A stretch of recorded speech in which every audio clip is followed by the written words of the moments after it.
So now, in the same way, nothing more complicated than that simple human capacity to move attention around. In the same way, I want us to see if we cannot, with that same sort of attention, feel the direct, unmediated, and very simple feeling of me here. Just that, just for a second, just.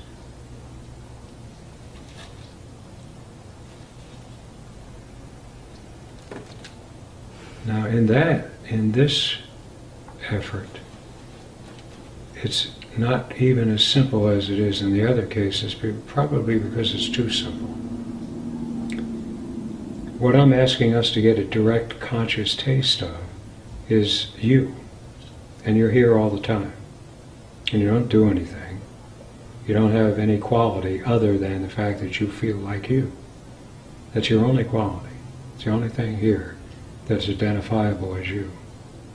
You also are everywhere here. You're in the background of every experience whatsoever here.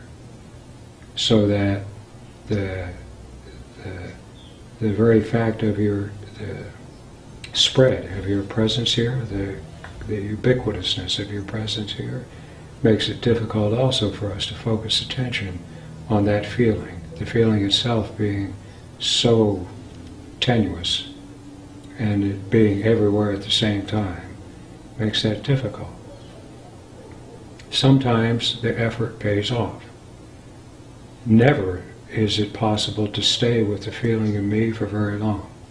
It really isn't.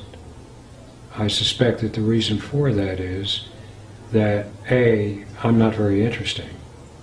The feeling of me isn't very interesting. It's here all the time. And B, because the whole purpose of this power of being able to concentrate and move attention, the whole purpose of it is to look outward. Keep an eye on what's happening. Keep an eye on a rising experience.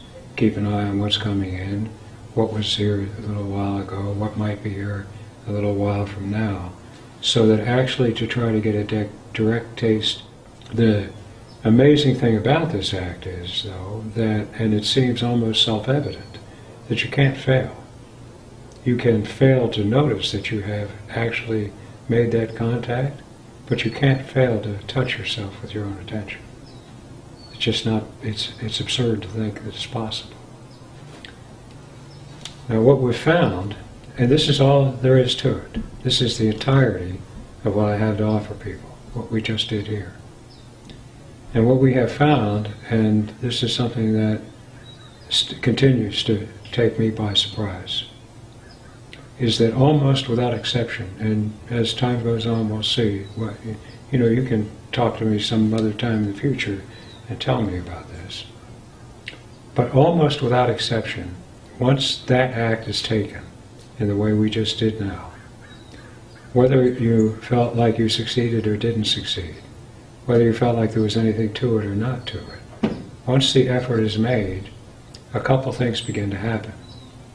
One is that you'll find yourself drawn to it. Not necessarily with any particular discipline to it, but just throughout the course of your day or your week or whatever, you'll find yourself drawn to it from time to time. Just, what was that? What is that anyway? That seems to be consistently the case. The other thing is that, and this is the part that's really difficult to believe, and which is why I don't ask anybody to really believe it, but simply to do the act and find out. What happens is that the background feeling of a slight murmur of anxiety and discontent and disaffection with life, the sense that there's something wrong, that something needs to be done about. And it's not a big deal, it's a really minor little thing running in the background. That goes away. You don't notice it right away, but it goes away. And as that goes away, something begins happening to the psychology. The neurotic traits and reactive behaviors begin just not to appear. It's not like some great light is shed on them and they are seen through, and some great insight produces understanding and the like. They just don't show up anymore. Over a period of time, and for some the period of time is long, for some it's short, for some it's quite difficult, because what seems to be happening is that the whole apparatus that has come into being to protect us from our own lives is kind of collapsing. So things can get kind of rocky, and some people have had some really, myself included, have had some extremely unpleasant consequences in the course of the recovery from this. For some people that's not the case. But we now have a pretty good body of people, a good-sized body of people, who consistently report the same results from this act, who consistently report that although what we've taken to calling the course of recovery can be long or short, it can be difficult or easy, that in the end, what happens is a vanishing of the sense of distance between you and me and my life, a vanishing of the sense of holding life at arm's length in order that I can keep from harm, or keep from making a mistake, or keep from thinking the wrong thing, or not miss the right thing, so forth. That whole kind of antagonistic relationship with life just disappears. I call it sanity. And well, you have to have the experience of sanity as a human being to see the richness and the wonder and the beauty of being born human, of being in a human life. Now,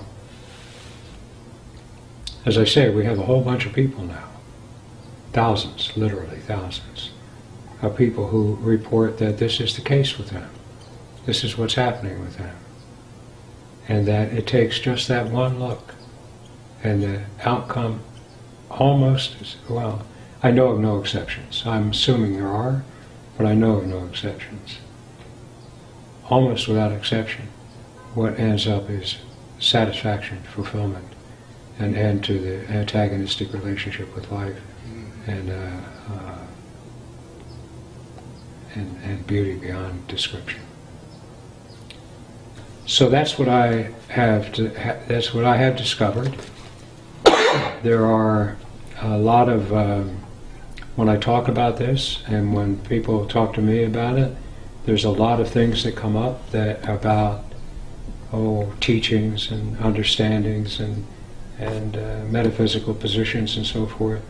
But all of those are not of much interest to me, because from my experience, reality speaks for itself, and that once we are rid of the